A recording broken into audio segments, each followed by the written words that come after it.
Vos sabés, todo, todo, todo, todo es el amor. Vos sabés, por el tigre, la familia, codo a codo. Vos sabés, cómo cambia la vida. Vos sabés, no me quedo nunca más solo. Hola, ¿qué tal? Bienvenidos. Esto es Nacer una Aventura, el programa que desde hace 19 años los acompaña con información relevante sobre el embarazo y la crianza de los chicos en la primera infancia. Hoy tenemos un programa especial con muchísima información y empezamos con temas de muchísima actualidad, como es el tema de la obesidad y el sobrepeso en el mundo. ¿Por qué? Porque recientemente un informe de la Organización Panamericana de la Salud advirtió que en América Latina 1 de cada 3 niños padece sobrepeso u obesidad y más de la mitad de la población adulta. Tener este sobrepeso o tener obesidad es un factor de riesgo para sufrir enfermedades no transmisibles.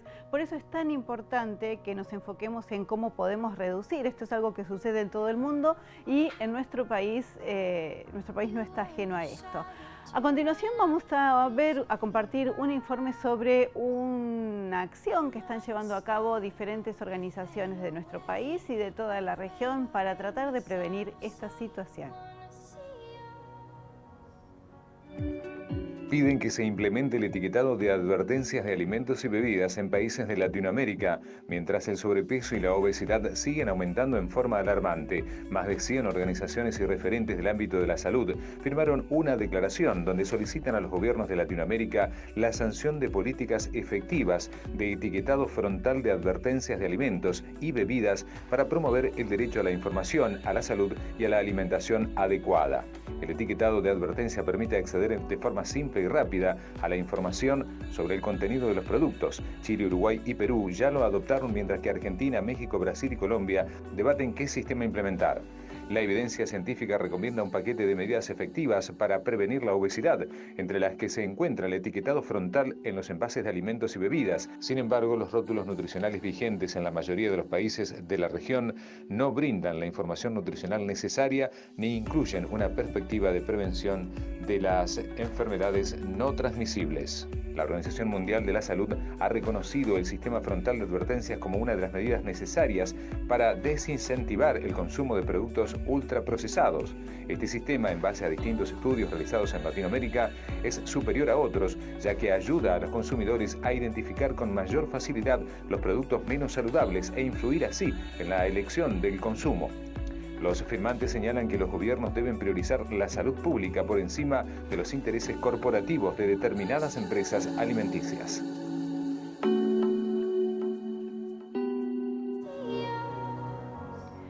Bueno, esperemos que esto prospere y que nuestro país pueda contar con un sistema efectivo para que la población tenga información veraz a la hora de elegir alimentos y para que seamos más conscientes, ¿no?, de lo que esto causa en la salud, no solo nuestra, sino de nuestros chiquitos, y podamos tener una población mucho más sana. Este no es el único tema del que vamos a estar hablando en el programa. Los invito a compartir los títulos del día de hoy. Rodolfo Lambruschini nos va a contestar una pregunta muy frecuente. ¿La ligadura de trompas es irreversible? El síndrome urémico hemolítico. Está con nosotros Gerardo Leota para contarnos todo sobre esta enfermedad, de la cual en Argentina somos cabeza, ¿no? No hay país que tenga más índice que nosotros. Y María Marta Galán, la miopía, otra epidemia en todo el mundo, y Argentina tampoco escapa. Y como no podía ser de otra manera, vamos a continuar hablando sobre la lactancia materna, con un enfoque totalmente diferente, así que no se lo pueden perder. Pero comenzamos con esta pregunta que es muy frecuente y recurrente en nuestros canales, en Facebook. Nos escriben continuamente y nos hacen esta pregunta: tengo una ligadura de trompas y quiero tener un bebé, ¿es irreversible? ¿Qué debo hacer? Bueno, para eso lo escuchamos a Rodolfo Lambruschini. Dentro de los métodos anticonceptivos existe un ítem donde se habla de la ligadura de trompa famosa, que muchos deben conocer lo que es, lo han escuchado, o alguna de las señoras que están escuchando tiene ligadura de trompa. La ligadura de trompa se utiliza como un método, yo no diría definitivo, porque en realidad no es definitivo, porque una mujer que tiene una ligadura de trompas, si quiere volver a tener un embarazo, puede tenerlo. Por ahí no por la vía habitual, no por una relación sexual común y con un embarazo común, sino que va a requerir de una fertilización asistida. ¿Por qué? Una vez que se hace la ligadura de trompas, lo que están haciendo es que el útero pierda la comunicación con el ovario, porque la trompa, que es la que los comunica, ha sido ligada, cortada, cauterizada. Hay diferentes técnicas. Si uno, en el momento que la mujer solicita la ligadura de trompas, le tiene que explicar qué es lo que van a hacer, la mujer tiene que asumir de que está decidida a no tener más chicos, o que en el caso de que para un futuro quisiera otro chico, va a tener que recurrir a este tipo de técnicas. Entonces, la mujer firma el consentimiento sabiendo y aceptando lo que se le está informando, entonces el médico obstetra hace la ligadura de trompa. ¿En qué consiste? Se toma la trompa, que se puede hacer aprovechando en el momento que se está haciendo una cesárea, o se puede hacer fuera del embarazo, tranquilamente por una cirugía laparoscópica, donde se toma la trompa y se la corta con un electrobisturí. Entonces, de esa forma lo que se hace es cortar la trompa, pero al mismo tiempo los bordes quedan cauterizados, lo que hace que se cierren esa comunicación, ese tubo. Así que es como si ustedes tuvieran un sorbete, lo cortan al medio y le queman las dos puntitas. Quedan dos bolsitas que no se comunican más. Antiguamente se utilizaba la cirugía a cielo abierto, que era la que usábamos todos, antes de que apareciera la cirugía laparoscópica. Entonces ahí lo que se hacía era ligarlas, que a veces eso no era tan efectivo porque la ligadura puede aflojarse con el tiempo y permite que haya un nuevo embarazo. Entonces, después se optó por ligarla en dos lugares, en el medio cortarla, y después se liga, se corta y se cauterizan los dos bordes. Esas son cirugías definitivas, prácticamente. La probabilidad de que eso falle no es tan alta cuando se hace esto último que le decía, corte, ligadura y cauterización. Y siempre que la mujer o la pareja requiera nuevamente un embarazo, va a tener que recurrir. Existe una cirugía de reimplantación tubaria, pero lo que pasa es que cuando uno hace una cirugía de reimplantación tubaria, está actuando sobre una zona que va a quedar más, una trompa que va a quedar más corta, con una sutura en el medio, por ahí a lo mejor puede haber alguna retracción. No es una cirugía que sea exitosa 100%, tiene alta tasa de falla en la recanalización de las trompas. Entonces, habitualmente para no hacer cirugía y después esperar y después embarazarse, entonces directamente se recurre a la fertilización asistida. Óvulo de la señora, espermatozoide del marido, fecundación in vitro y se transfiere el embrión. Como el útero está intacto, porque la trompa no afecta al útero, entonces directamente se produce el embarazo, pero no hubo la vía habitual. Son métodos que se los llama definitivos porque en realidad cuando uno se hace esto porque ya tiene o 2 o 3 o 4 o más chicos, o tiene por ahí 3 cesáreas y sabe el riesgo que implica una nueva cesárea después de 3 cesáreas. O sea, se trata de usar este método exclusivamente mujeres que ya tienen, en el momento que la deciden, su futuro obstétrico terminado, o sea, no van a querer más hijos. Pero como puede pasar, de que ya ha pasado, de que después vengan con el tiempo con cambio de pareja o lo que sea y quieran otro embarazo, se puede volver a embarazar, pero recurriendo a estas técnicas de fertilización.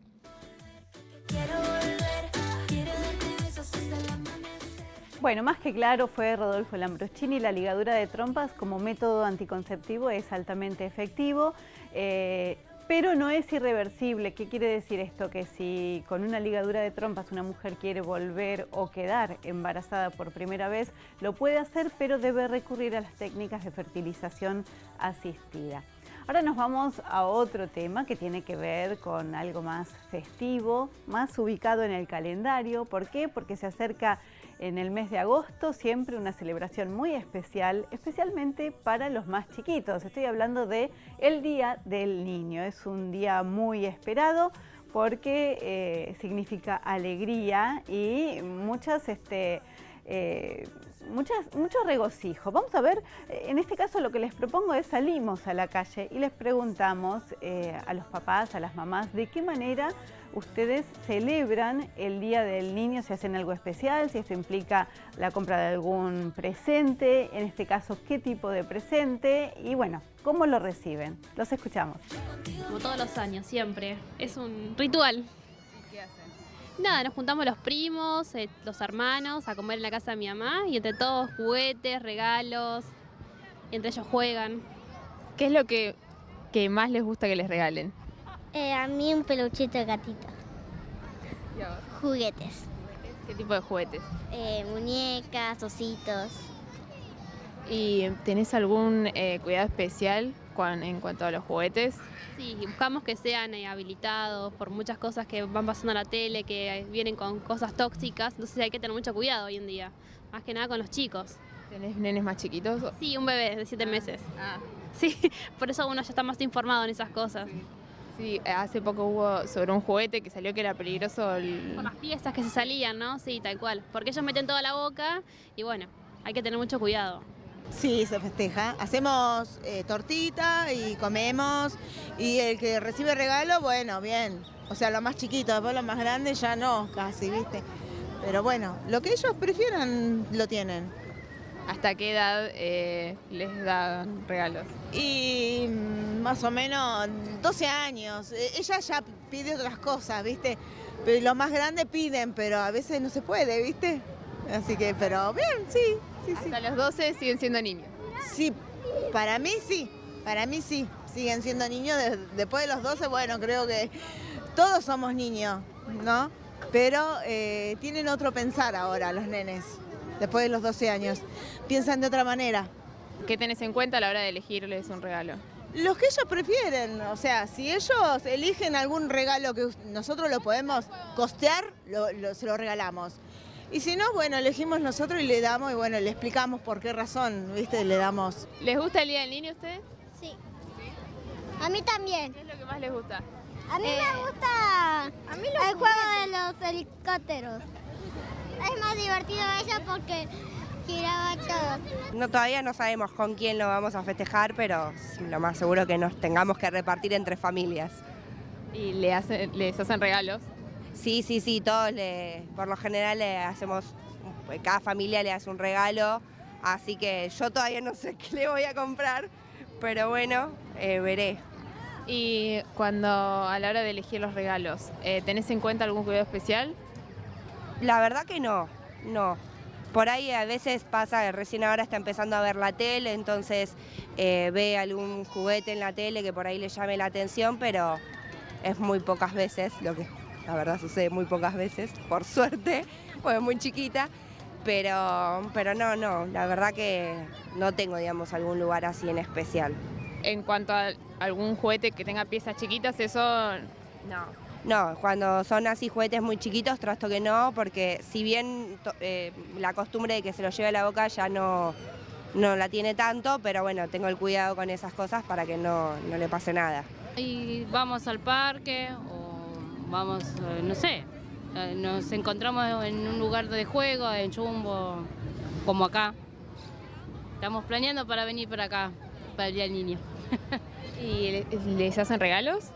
Sí, a veces sí, porque ahora está difícil, pero bueno, siempre hay algo. Sí, la verdad que sí.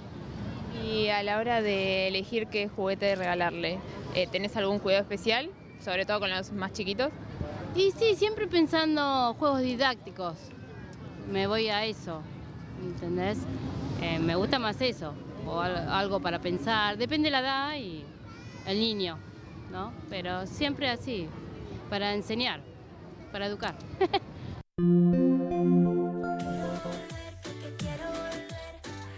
Siempre es bueno recibir regalos a cualquier edad, pero esto no es una condición imprescindible para pasarla bien, ¿no es cierto? Como muchas mamás lo decían, hay otras formas de recibir alegría, planificar algo especial, escuchar a los chicos cuáles son sus deseos, cómo les gustaría pasar ese día y que sea un día realmente vivido en familia con alegría. En cuanto al tema de los regalos, especialmente los juguetes que han mencionado, la seguridad es algo muy importante. Hace muy poquito nosotros estábamos anunciando en este programa que en Estados Unidos la empresa Disney había decidido retirar más de 80.000 juguetes que venían con una falla. El juguete Forky, que es uno de los personajes centrales de la última edición de la película Toy Story, vino con un defecto de fábrica y sus ojos de plástico podían ser desprendidos muy fácilmente por los niños y podían causar un riesgo de asfixias en el caso de que fueran ingeridos por ellos. Entonces, por precaución, decidieron retirarlo del mercado y obviamente reembolsar el importe a cada uno de los compradores.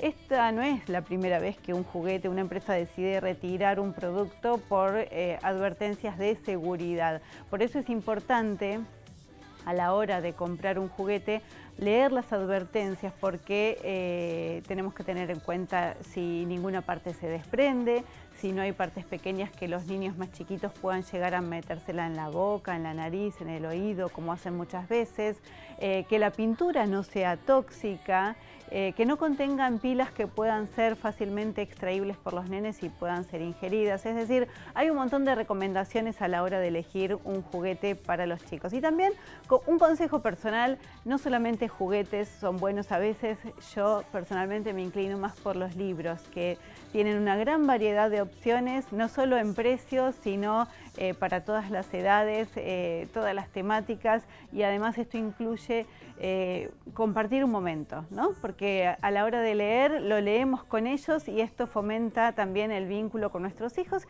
y también les estamos inculcando un hábito que les va a ser muy favorable a lo largo de sus vidas, como es el de la lectura. Por eso, desde aquí mi recomendación es siempre pensar en un libro adecuado a cada edad, pedir asesoramiento para ver qué es lo que le gustaría leer a cada nene y pasar un momento lindo en familia. Con esto terminamos el primer bloque. En el próximo vamos a estar con Gerardo Leota hablando sobre el síndrome urémico hemolítico, una enfermedad que en Argentina tiene muchos más casos de los esperados. Vamos a ver por qué y qué podemos hacer para revertirlos nosotros en nuestras casas. Pero nos vamos con unas imágenes muy tiernas que hablan de esto también. No solamente hay que invertir mucho dinero para pasarla bien. A veces con el ingenio como este papá se puede conseguir pasar un momento muy, muy divertido y crear una experiencia que va a quedar grabada en la memoria de esta niñita que está viviendo la montaña rusa como si estuviera en el mejor parque de atracciones. Y esto hace que se divierta no solo la nena, sino también su papá. Con estas imágenes los dejo, nos vamos a la pausa, ya volvemos. Yo solo quiero volver, porque quiero volver. Quiero darte besos hasta el amanecer. Contigo quiero desaparecer. Todavía no vivo y yo quiero volver. Quiero volver, porque quiero volver. Quiero darte besos hasta el amanecer. Contigo quiero desaparecer. Todavía no vivo. ¿Está buscando familias que quieran alojar y cuidar transitoriamente a un niño o niña de 0 a 6 años? Si querés ser parte, contactate a través de nuestro Facebook. Encontranos como Asociación Felicitas en la web www.felicitas.org.ar o telefónicamente 221-625-8359. Asociación Felicitas. No es compatible con la adopción. Servicio de neonatología del Hospital Español. Calle 9, número 175, entre 35 y 36. Teléfono 483-3914.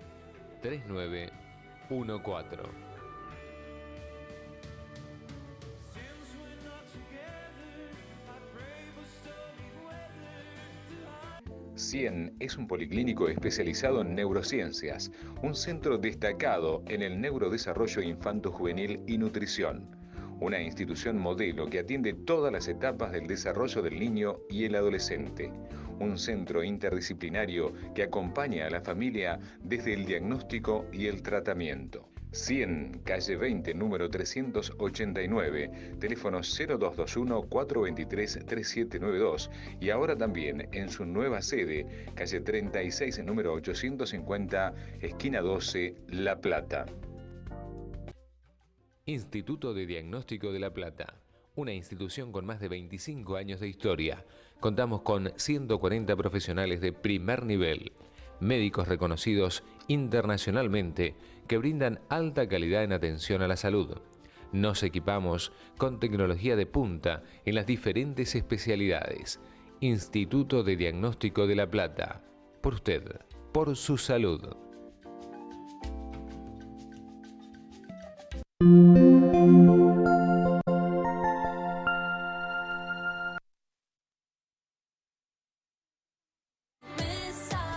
Ya estamos en el aire y con un invitado de lujo. Vamos a saludarlo, Gerardo Leota, bienvenido, gracias por estar aquí. Habíamos estado hablando el año pasado, pero bueno, en el estudio esta es la primera vez para hablar de un tema importantísimo como es el síndrome urémico hemolítico. Vamos a contar que sos veterinario, investigador del CONICET en el Instituto de Genética Veterinaria, ¿no es cierto? Sí, muchísimas gracias por la invitación, un placer.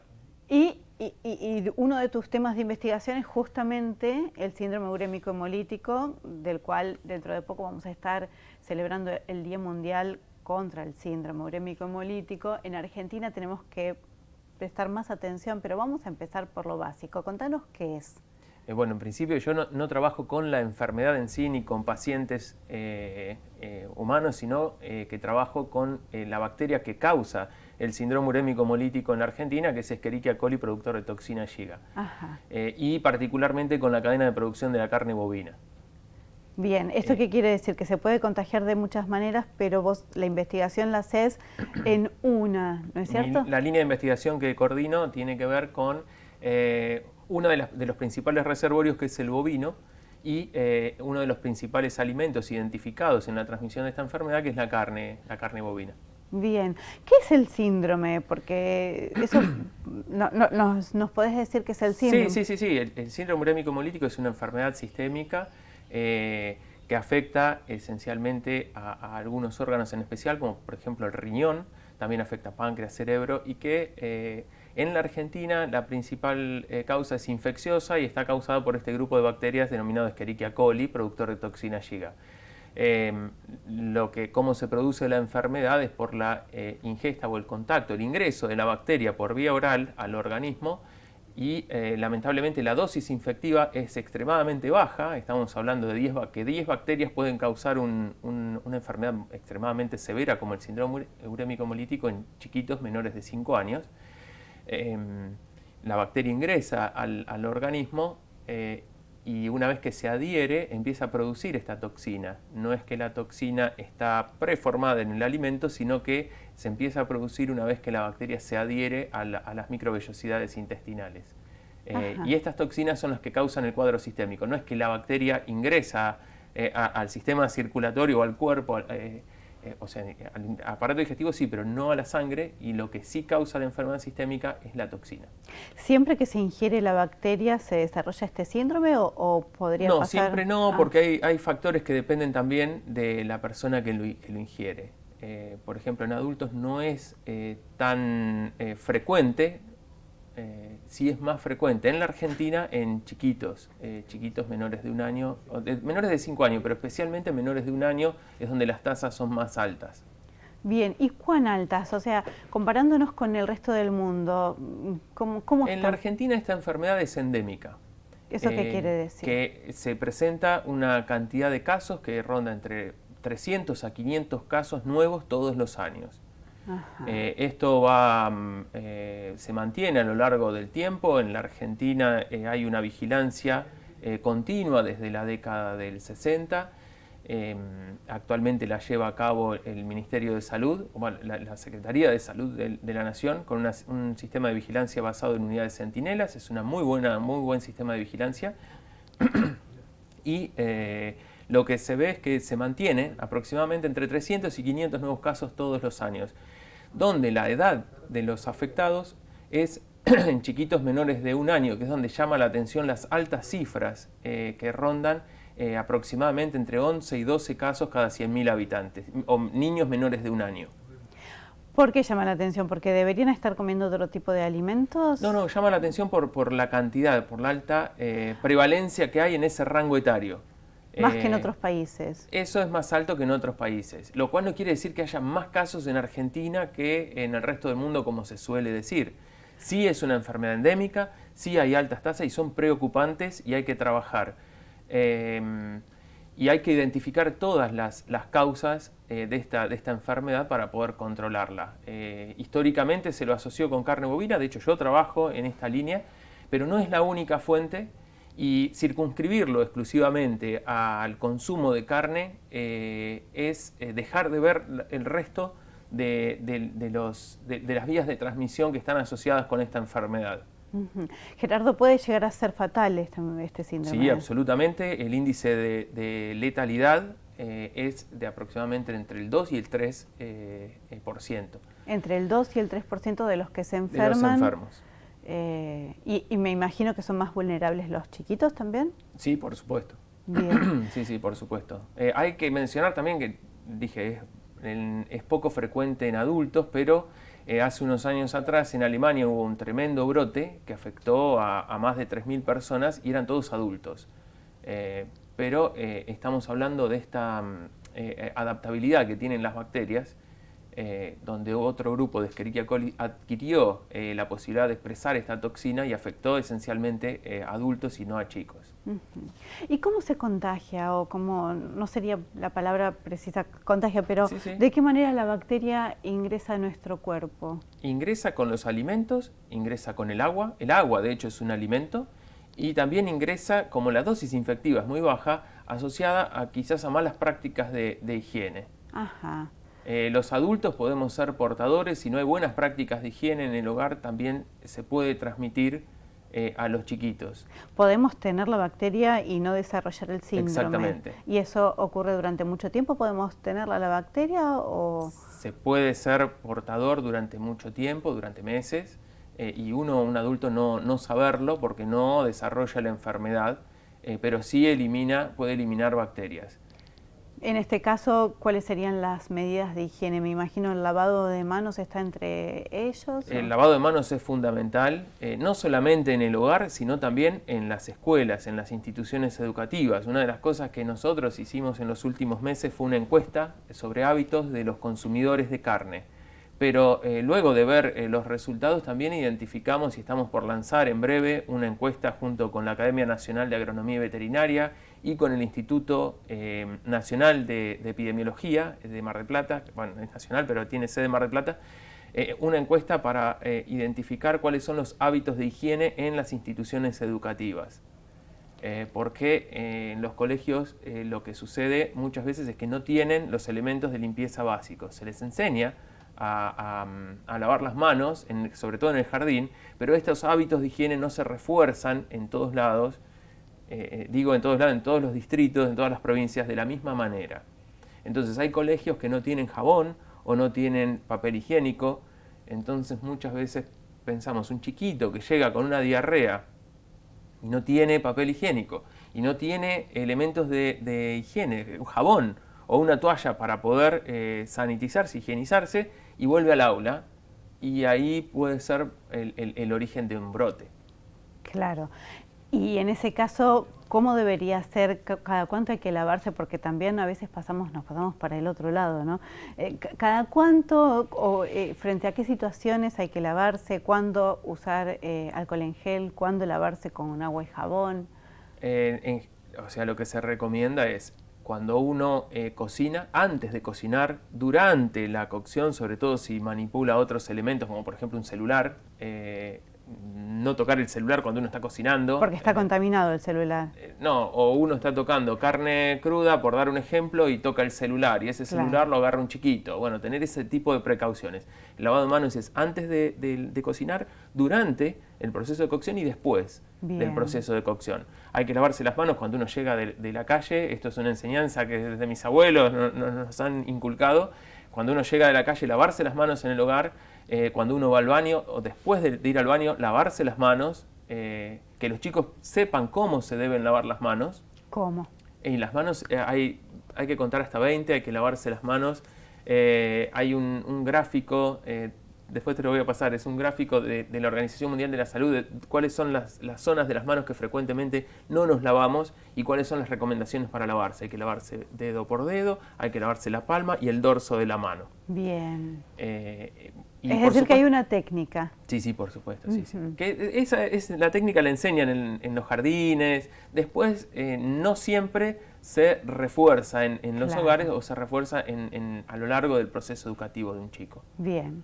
Y el alcohol en gel para cuando no accedemos al agua y el jabón, me imagino. Generalmente lo que hay que hacer es desengrasar la mano y después de lavarlo y desengrasar, desinfectar con el alcohol en gel. No es que el alcohol en gel, por supuesto que antes que nada es preferible, pero lo mejor es después de desengrasar la mano. Pero vos decís que cada vez que nos lavamos las manos después nos tenemos que poner alcohol en gel. No, depende de lo que uno hizo y depende de dónde uno se encuentra, ¿no?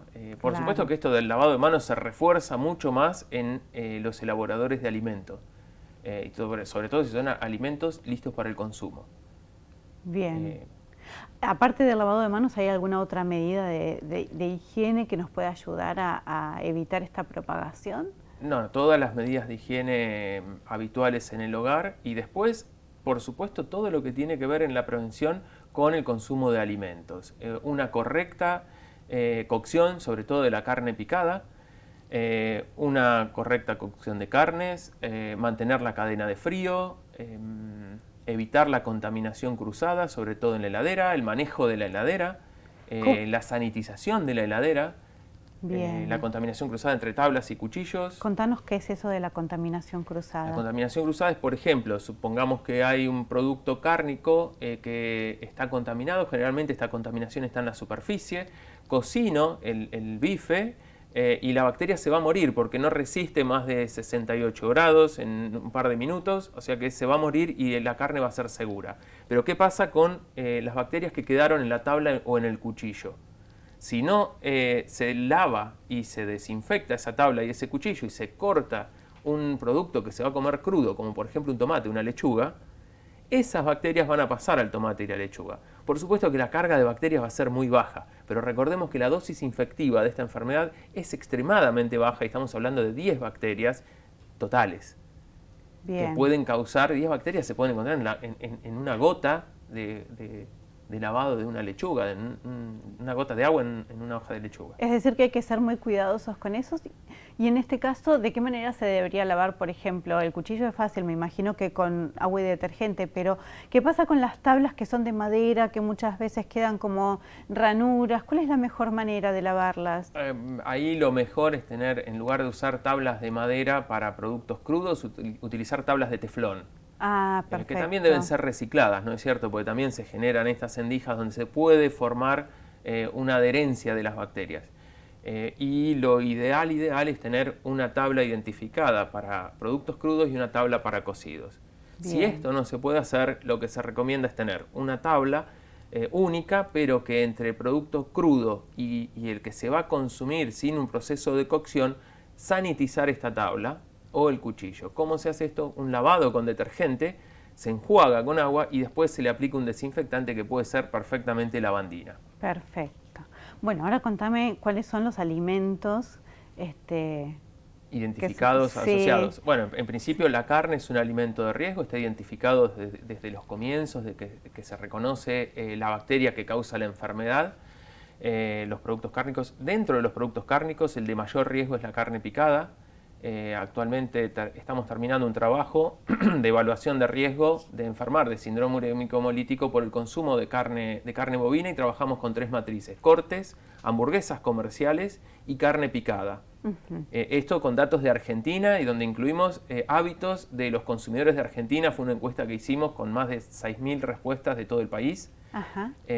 Y lo que en principio nos está arrojando este trabajo es que el riesgo asociado al consumo de un corte entero es prácticamente cero. Cuando decimos corte entero es un churrasco, por ejemplo. Entero. Un churrasco, una colita de cuadril, un corte entero, claro. Un pedazo de carne sin picar. El segundo producto que analizamos fueron las hamburguesas comerciales y la carne picada. cuando vemos el riesgo asociado, uno generalmente lo vincula históricamente a las hamburguesas. Sí. Lo que vemos es que el riesgo es 10 veces superior en la carne picada, comprada en la carnicería, o con hamburguesas caseras, o con albóndigas o empanadas mal cocidas. Es 10 veces más el riesgo por ese tipo de productos que por las hamburguesas. Es decir, que las hamburguesas comerciales serían más seguras que una hamburguesa casera si no se elaboró teniendo en cuenta una muy buena cocción, pero no tan segura como un corte como puede ser un churrasco, por ejemplo. Exacto. Siempre la contaminación con esta bacteria va a estar en la superficie del corte. Cuando se corta, cuando se pica, esta bacteria que está en la superficie pasa al centro. Si no hay un buen proceso de cocción, la bacteria no se muere. Porque a mí me habían dicho, yo no sé si esto será verdad, te lo pregunto a vos, que en realidad esto pasa por la forma en la que nosotros tenemos de colgar, los frigoríficos tienen de colgar a la vaca, y por eso pasa de los intestinos de la vaca al resto. ¿Puede ser por eso? A ver, esto sí puede suceder. Lo que siempre hago como análisis de esta situación es cuando el animal está vivo, antes del ingreso al frigorífico puede tener esta bacteria, es reservorio natural. Cuando el animal deja de ser animal y pasa a ser carne, la contaminación no debe estar. O sea, si hay buenas prácticas en el frigorífico, la bacteria no debería estar presente en la carne. Particularmente 257H7, que es la bacteria que más casos provoca en el mundo y particularmente en la Argentina. Ahora, puede haber un desvío y sí, esta contaminación se puede dar en la superficie. La forma de faena es igual en la Argentina que en el resto del mundo. Ajá. Y en el resto del mundo también pasa y puede haber contaminación de la carne. El tema es identificar esta contaminación y evitar que suceda. Es decir, que en Argentina tenemos menos control de los frigoríficos, quizás. No. Bueno, en la Argentina, ese es precisamente mi tema de investigación, pero en la Argentina hay varios estándares sanitarios. Tenemos como tope de gama los frigoríficos exportadores, que tienen el control de SENASA, de la autoridad sanitaria, pero además tienen el control de los países a los que se exporta. Esto sería la mejor calidad y control sobre el proceso de faena. Un doble control. Después están los frigoríficos de consumo interno de tránsito federal, que tienen el control de SENASA, pero no de ningún país externo porque no se exporta la carne. Después están los frigoríficos de tránsito provincial, donde no tienen control de SENASA, pero sí tienen el control de cada una de las provincias. Depende, puede ser Dirección de Ganadería, Ministerio de Agroindustria, Producción, depende de la provincia.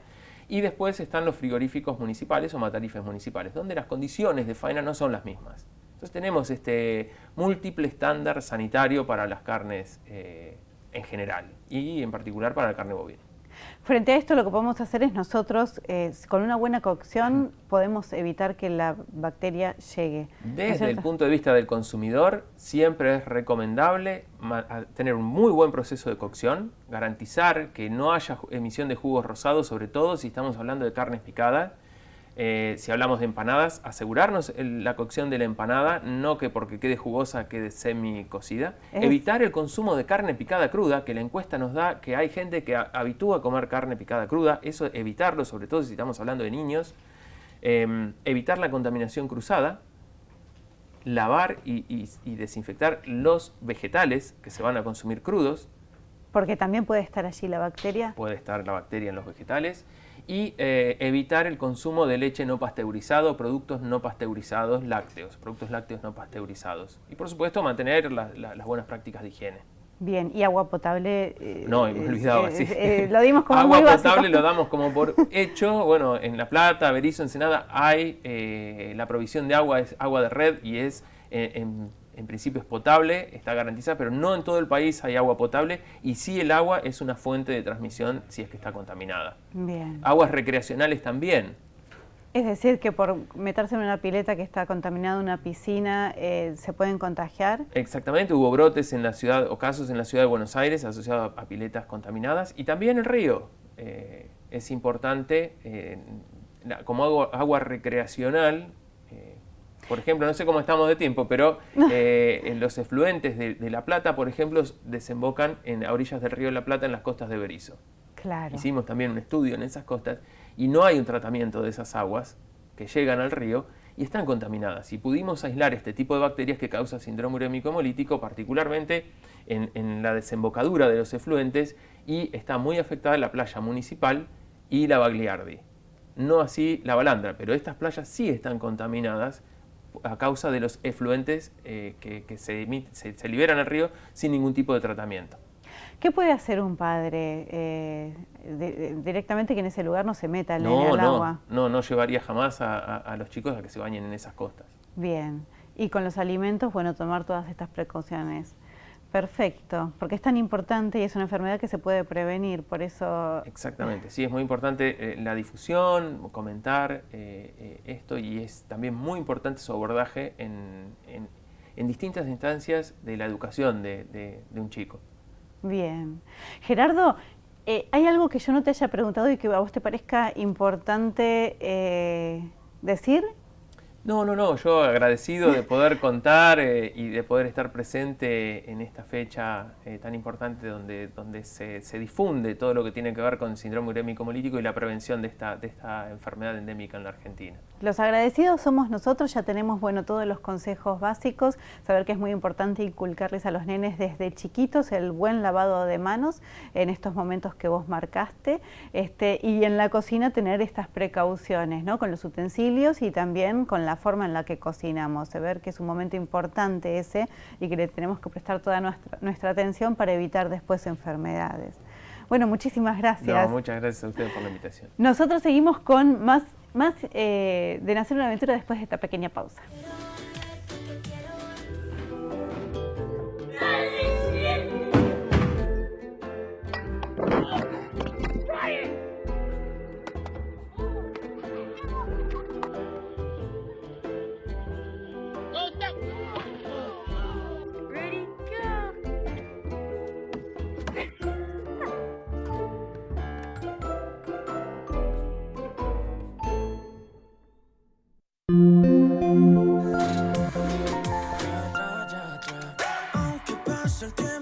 La Nueva Clínica del Niño es una institución con historia en atención pediátrica. Los mejores profesionales garantizan la salud de los pacientes en todas las especialidades, asegurando la tranquilidad de los padres. La ampliación y remodelación de la institución es una respuesta a la demanda de atención en salud infantil, que a partir de ahora contará con un sector de ingreso totalmente modernizado, un sector de habitaciones mucho más amplio, 11 habitaciones nuevas equipadas con la última tecnología y todo el confort, nuevos vestuarios para el personal de salud, nuevo call center para que la obtención de turnos sea todavía más rápida, servicio de internet Wi-Fi en todo el establecimiento, incorporación de cuerpo médico de piso llegando a duplicar el número anterior, lo que mejorará notablemente la atención de la salud. Sin duda alguna, hoy la Nueva Clínica del Niño es la más importante institución pediátrica de baja y alta complejidad de la provincia de Buenos Aires. Gracias por acompañarnos. Ahora La Plata cuenta con un exclusivo centro de reproducción asistida de alta complejidad que brinda una atención médica de excelencia. Gestar es un centro especializado en el tratamiento de la infertilidad y en la aplicación de modernas técnicas de fecundación. Consultorios externos modernamente instalados. Gestar, Grupo de Reproducción Asistida. Directora médica, doctora Pia Sgrablich. Guardia pediátrica a las 24 horas. Ante una emergencia, ahora en La Plata contamos con un servicio que garantiza la mejor atención. Guardia pediátrica 24 horas del Sanatorio Argentino. Calle 56 entre 12 y 13, teléfono 427-0203, interno 222.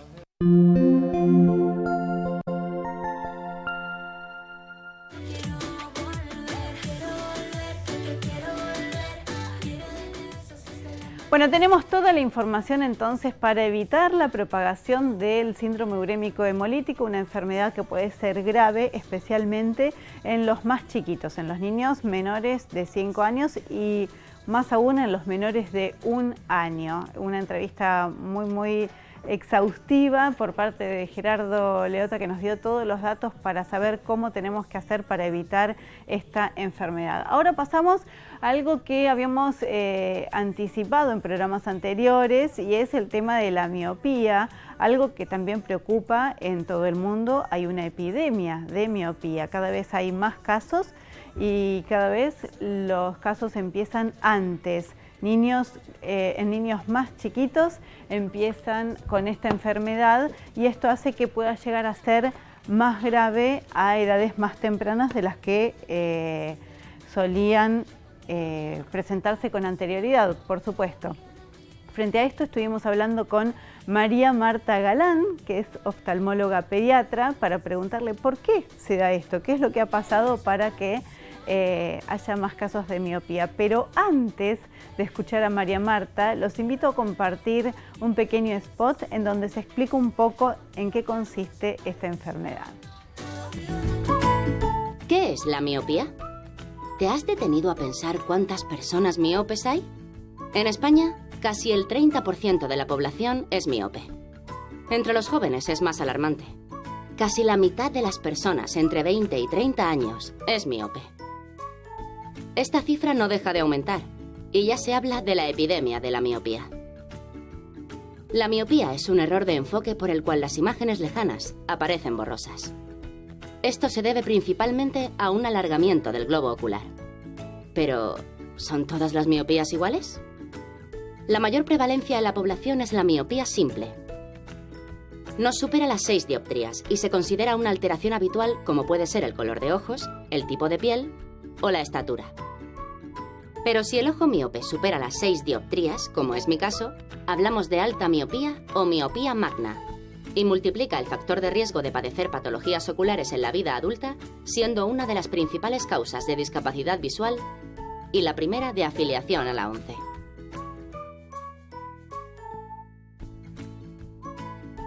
¿Qué causa la miopía?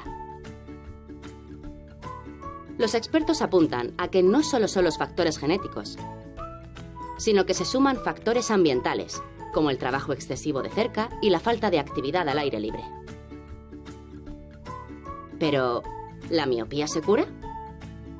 Lo que mucha gente desconoce es que la miopía no se cura.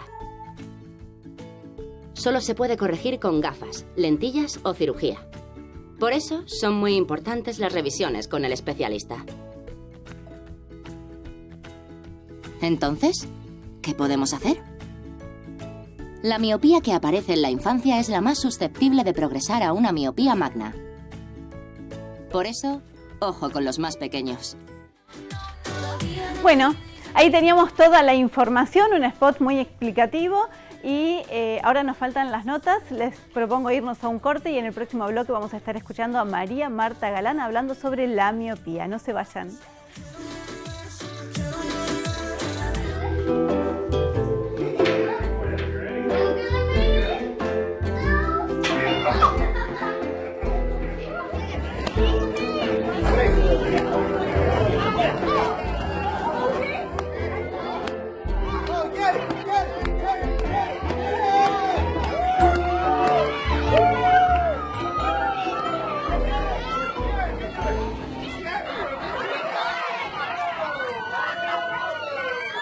Que este verano dure eternamente, que no me vaya nunca de tu mente. Digital y paga menos. Obtené un 20% de descuento en los impuestos inmobiliario, automotor y embarcaciones deportivas. ARBA, Agencia de Recaudación, Buenos Aires Provincia. Tu esfuerzo transforma.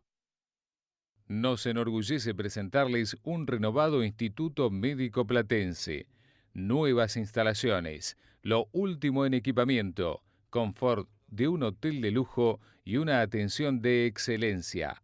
Ahora presentamos los nuevos consultorios externos que fueron diseñados pensando en nuestros pacientes. Seguridad, confort e higiene.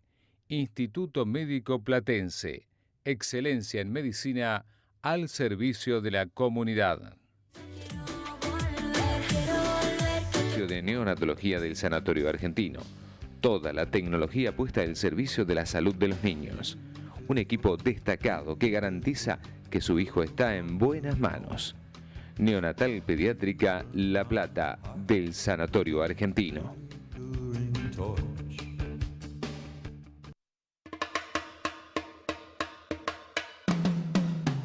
Come with it. Y vos lo sabés. Ayer. Quiero volver, que quiero volver. Quiero darte besos hasta el amanecer. Contigo quiero desaparecer. María Marta Galán es oftalmóloga pediatra y en esta nota nos cuenta por qué han aumentado los casos de miopía en todo el mundo. Cuando cambiaron las condiciones sociales y las poblaciones se hicieron urbanas, disminuyeron mucho las horas que permanecían las personas al aire libre. Y hay muchísima evidencia científica que dice que el ojo crece en la oscuridad y frena el crecimiento con la luz. Está involucrada la vitamina D, en fin, hay teorías, pero lo que es seguro es eso. O sea, hasta está calculado la cantidad de horas que necesita un chico para postergar el comienzo de la miopía. Vamos a ser claros.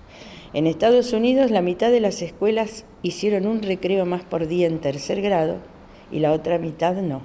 Y se llegó a la conclusión que en el 8º grado había mucho menos miopes en los chicos que habían tenido 40 minutos más de sol por día, de luz solar, aunque esté nublado.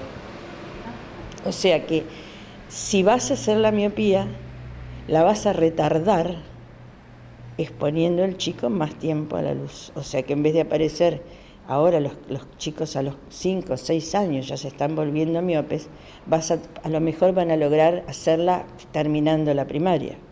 Con lo cual vas a ahorrar mucho tiempo de miopía y muchas dioptrías, porque esos chicos tienen más tiempo para aumentarla. ¿Qué significa la dioptría? La medida del aumento. Más sol, menos miopía.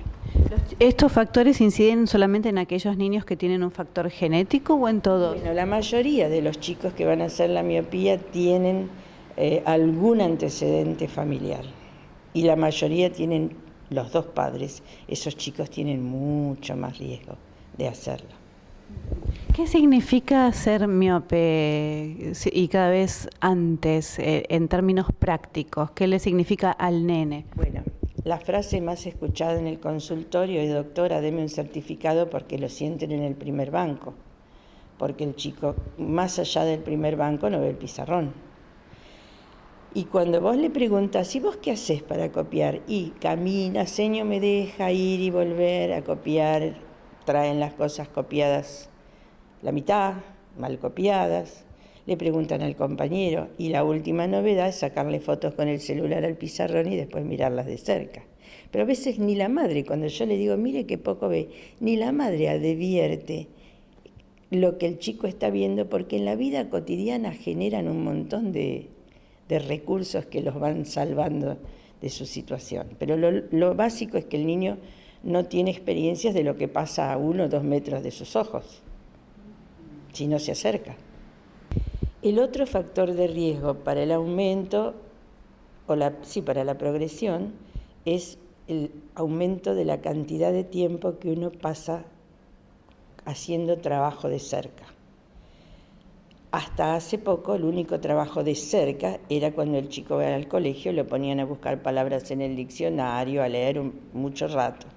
Ahora esa experiencia empieza antes porque el chico tiene acceso a las pantallas, celulares, tablet, a edad muy temprana. O sea, eso que aparecía o que se hacía a los 6 o 7 años, ahora se llega a hacer al año o a los 2 años.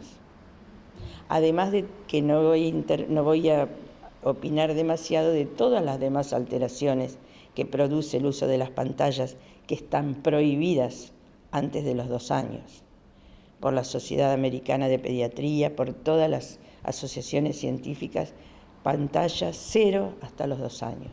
¿Y a partir de allí? Y le van dando un poquito más, pero nunca más de 2 horas.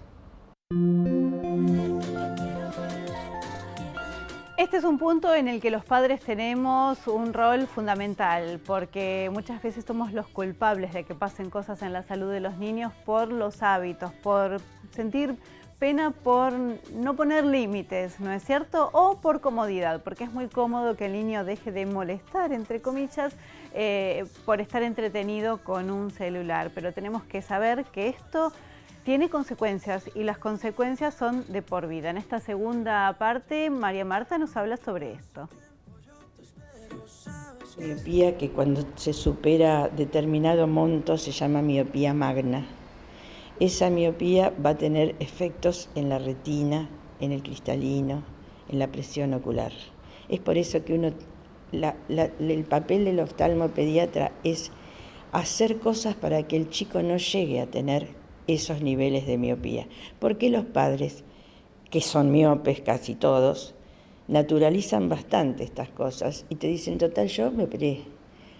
Vos te operás cuando tu miopía no es muy alta. Cuando es muy alta ya la cirugía que se hace de rutina no da resultado.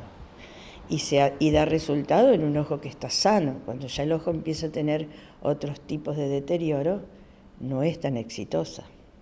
Lo primero es los controles, que hay que respetarlos. Si yo tuviera que mencionar uno que es importante en este caso, es el control que le piden para entrar a la primaria, porque de ahí salimos. A lo mejor el chico está bien y a los 2 años viene con la diferencia, es decir, viene con la miopía y podemos establecer cuándo empezó y todo lo demás. Segundo, todas las estrategias que te he mencionado, las aulas saludables, acá tiene que ponerse las pilas todo el mundo, los educadores, los arquitectos, porque hay que darles ambientes saludables, con buena luz, la disposición de las aulas tiene que ser distinta para que todos los chicos estén cerca del pizarrón o emplear algunos otros métodos para acercar lo que tienen que trabajar. Y bueno, y después las condiciones medioambientales para que no se desarrolle tanto. Y después, bueno, el tratamiento, que eso sí, es una cuestión de... Aunque tendría que ser más multidisciplinario, porque acá también tiene que ver el pediatra y muchas veces el nutricionista, en fin, se ponen gorditos de estar todo el día en la pantalla y lo mismo que comen no lo gastan. Entonces hay chicos ya obesos a los 11, 12 años, o sea, tiene que ser un enfoque donde la familia tiene que comprometerse fundamentalmente. Pero el control principal para esto es el del comienzo de la primaria.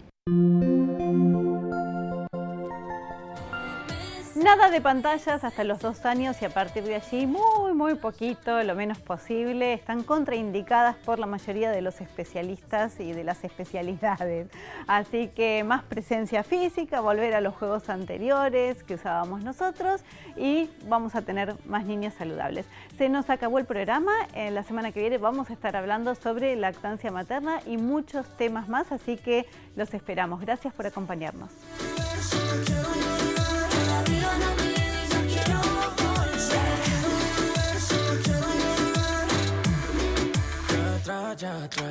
Aunque pase el tiempo yo te espero. Sabes que este amor no es pasajero. Si no estás conmigo yo me muero, porque te juro que te quiero. Baby, no te vayas.